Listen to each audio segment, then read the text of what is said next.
Pak Ustadz, bagaimana kalau kita mencintai wanita yang sudah punya suami?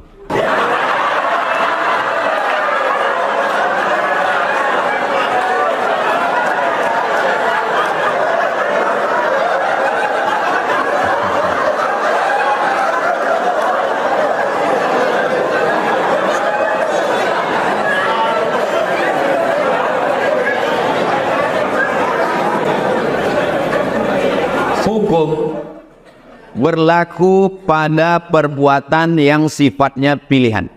Saya ulang sekali lagi. Hukum berlaku pada perbuatan yang sifatnya pilihan. Contoh, di depan saya ada dua, air zam-zam dengan khamar. Saya punya pilihan. Saya bisa milih air zam-zam, tapi saya dengan penuh kesadaran memilih khamar. Haram. Kenapa? Karena saya punya pilihan. Masjid, diskotik, ada pilihan atau tidak? Ada pilihan. Mestinya saya ke masjid, saya pilihkan langkah kaki saya ke tempat haram. Saya ulang sekali lagi, hukum berlaku pada perbuatan yang ada pilihan. Sekarang saya tanya, apakah mencintai itu pilihan? Tidak. Kita tak bisa dipaksa untuk mencintai atau tidak mencintai. Kalaulah cinta itu pilihan, maka tak tergila-gilalah Laila Majnun. Qais tidak akan tergila kepada Laila, walaupun bapaknya tak setuju. Maka tak bisa ibu mengatakan, memaksa ke anak ibu, kau jangan jatuh cinta sama dia. Karena cinta bukan pilihan. Jadi kalau ada orang jatuh cinta sama bini orang, dia berusaha untuk melawan. Dengan cara apa? Dengan berbagai macam cara. Pergilah ke Masjid Al-Falah, minta diruqyah. Supaya kalau ada jin-jin yang mengganggu dia. Kalau dia belum menikah, segeralah menikah. Supaya hilang fokus dia ke bini orang tadi. Kalau dia sudah punya istri, berusahalah lebih mesra lagi dengan istrinya. Supaya itu tidak mengganggu. Insya Allah, mudah-mudahan diselamatkan Allah Subhanahu wa Ta'ala. Ini ujian juga. Ada orang diuji dengan sakit, ada diuji dengan ekonomi duit. Ini badan sehat, duit ada, jatuh cinta sama bini orang. Mudah-mudahan kita diselamatkan Allah Subhanahu wa Ta'ala. Bukan berarti saya diselamatkan Allah. Ya Ustaz, enak lah ngomong gitu. Ustaz kan Ustaz tadi goda setan. Saya digoda setan juga. Oh, jadi kalau Ustaz itu digoda setan juga. Goda setan juga. Setan yang menggodanya Ustadz juga. Setan yang dikirim untuk menggoda saya nih Ustadz juga, lulusan dari Mesir juga, langsung belajar ke Firaun. Itu maka di mana-mana selalu saya minta kita saling mendoakan supaya hati kita istiqomah. Jangan tengok FB-nya, jangan tengok IG-nya, jangan masuk grupnya, jangan. Ibu, balik dari sini, periksa handphone orang nih. Siap move. Dalam hadis disebut, as-sukutu alamatur ridho. Diam tanda setuju. Bagaimana Ustadz, seorang wanita, istri yang bekerja, membantu perekonomian suami. Apa ada batasannya? 5. Yang pertama, izin suami. Bang, aku mau kerja. Awas kalau tak kau izinkan. Tak bisa. Bang, aku mau kerja. Karena aku tengok kau fakir miskin, susah kali. Aku ni kan sarjana. Aku ni S1. Kesalahanku dalam hidup ini cuma satu lah bang. Jatuh cinta sama kau, inilah salah.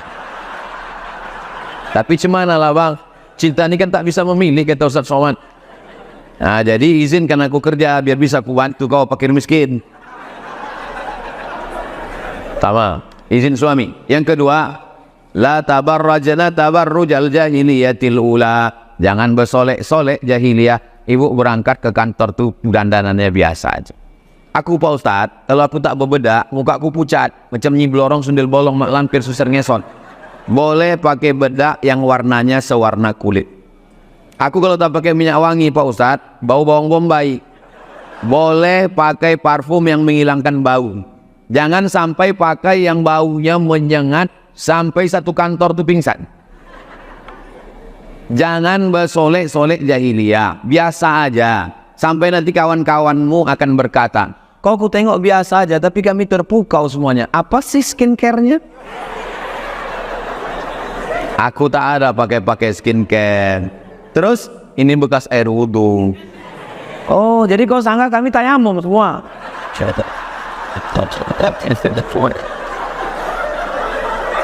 Yang ketiga, la yadribna bi arjulihinna, jangan pukulkan kaki ke lantai.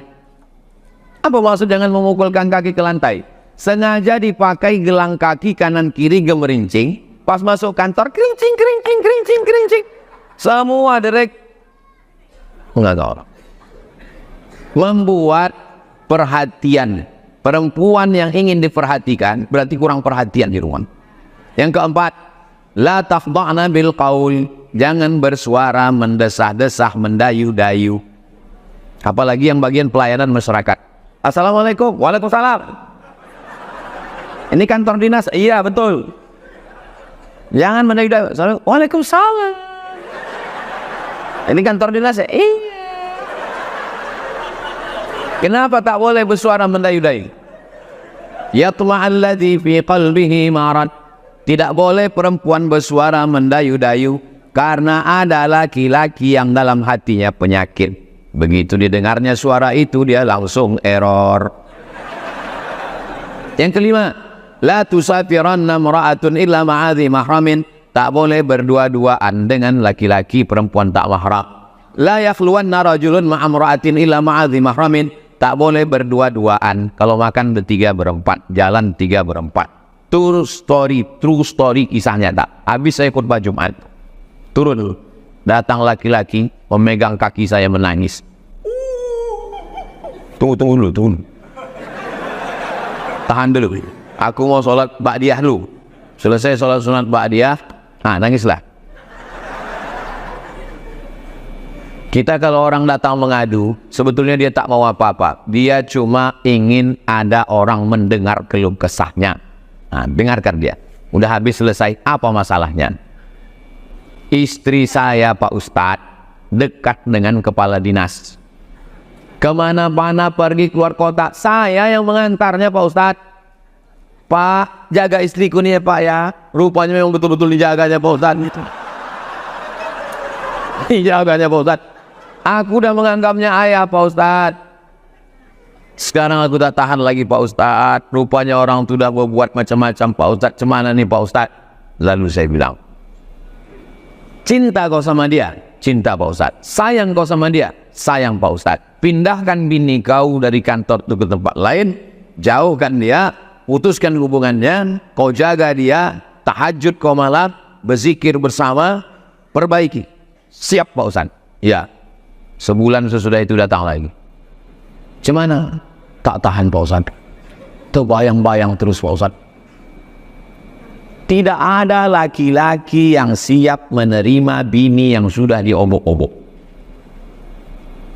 Jaga itu perempuan. Tak siap dia menerima. Tak tahan saya Pak Ustadz. Terbayang saya terus wajah dia Pak Ustadz. Entah apa-apa yang dia buat Pak Ustadz. Berarti jawaban kau yang bulan lalu itu tak betul. Memang tak betul Pak Ustadz. Laki-laki ini tak bisa.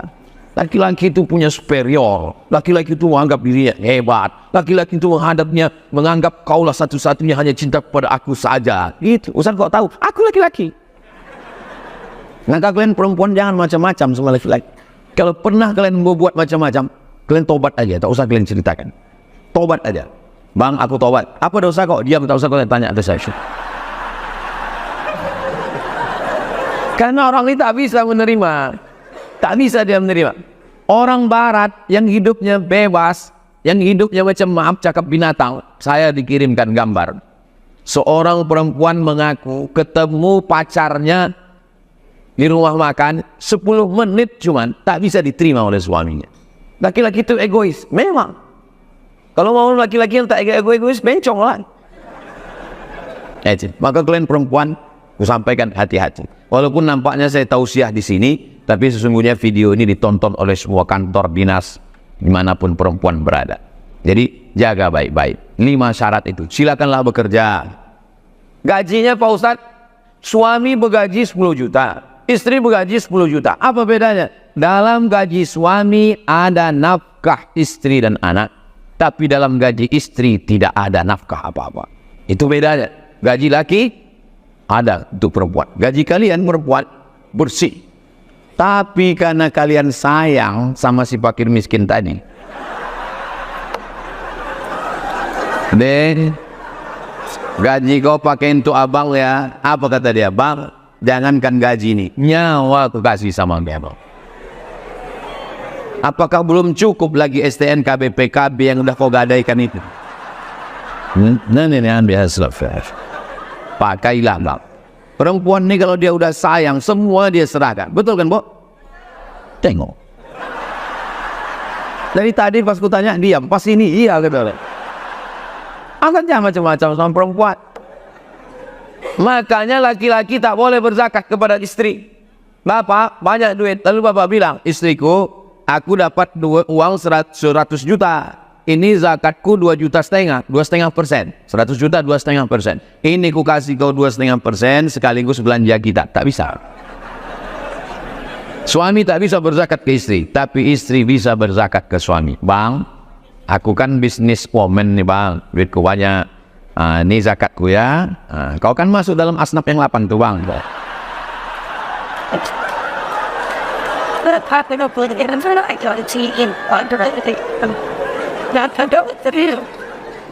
Beruntunglah kalian yang punya istri S1, ASN, pegawai, dan mereka pula. Jangan kalian berbuat macam-macam. Kalau galah patah masih bisa disambung, kalau kaca retak masih bisa direkat, tapi kalau sudah hati sakit, kemana obat akan dicari? Setuju kali orangnya. Almarhumah mama saya fans Ustadz. Beliau meninggal 9 tahun lalu. Namun sebelum beliau meninggal ingin jumpa dengan Ustadz. Dan akhirnya ketemu Ustadz di masjid.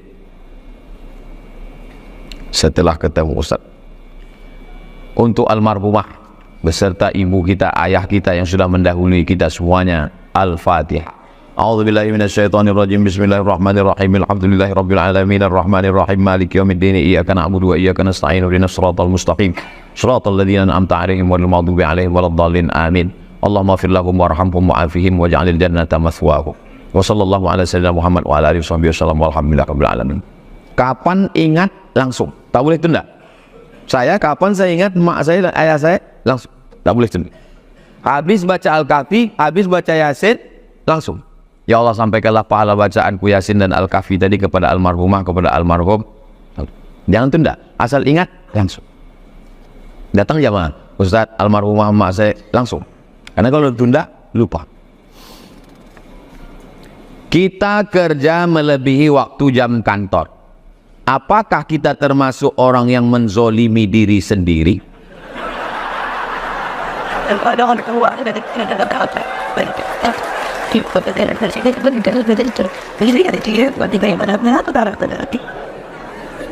Inna li jasadika alaika haqqan.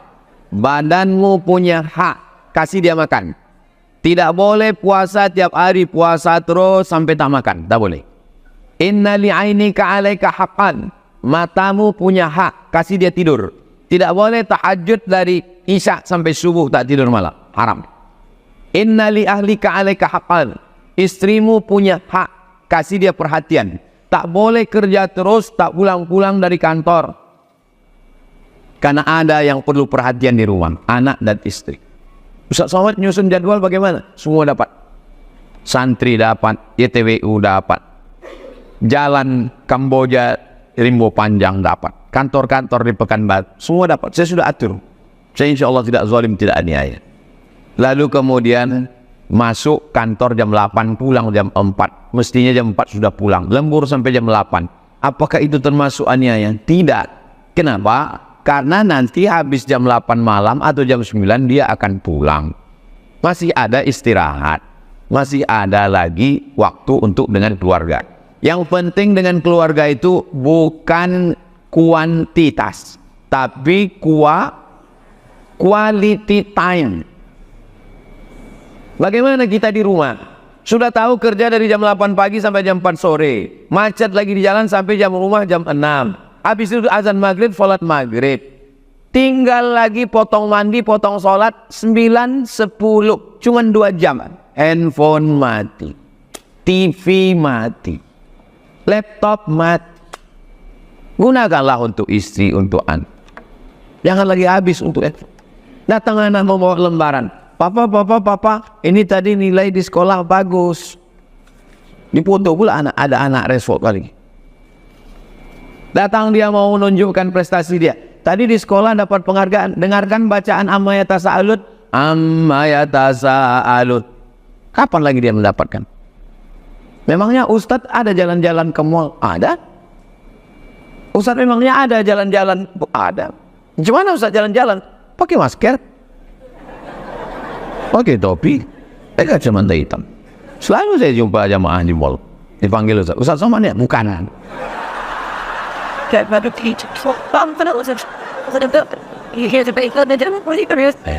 Jadi kita mempanggil untuk keluarga jalan-jalan.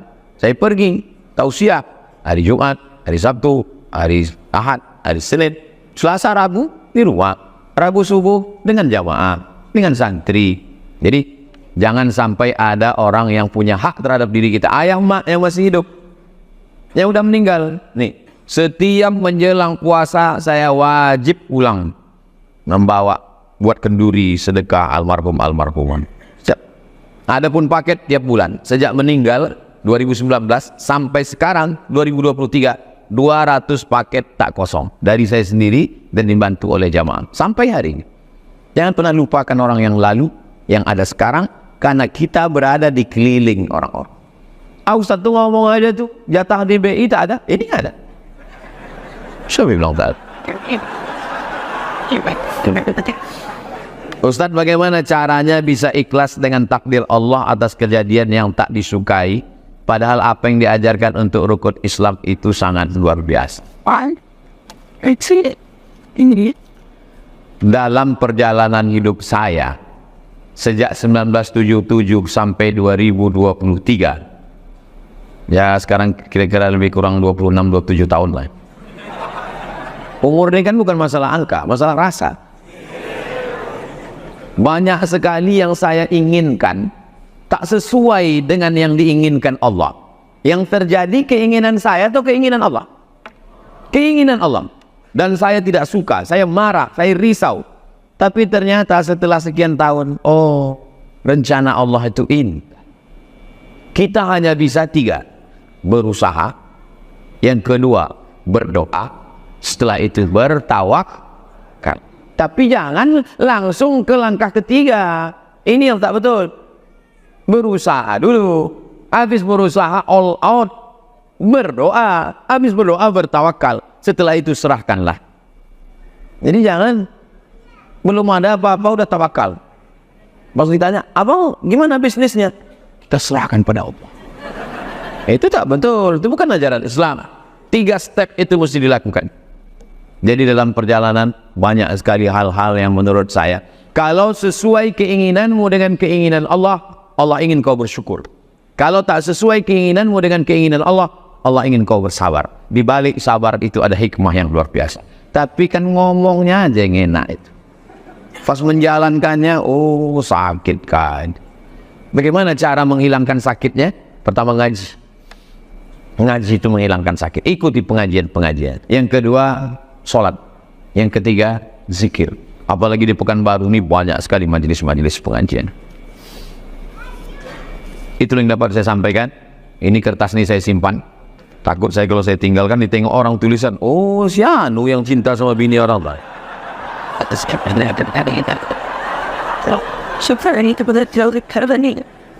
Saya bawa pulang, kertas-kertas itu bertimbun di rumah. Takut juga saya bocor nanti dicari orang. Tahu datang ke rumah, dihubunginya ustazah, ada tak pertanyaan bini orang nikah saya kata. Nah itu saya bakar di tong sampah. Untuk niat yang baik-baik, mudah-mudahan Allah kita jaga iman kita, Allah buat kita istiqomah, keluarga kita sakinah mawaddah warahmah, anak-anak kita soleh dan solehah, dan kita berakhir dalam husnul khatimah. Ala hadzin niat, untuk niat yang baik ini, Al-Fatihah.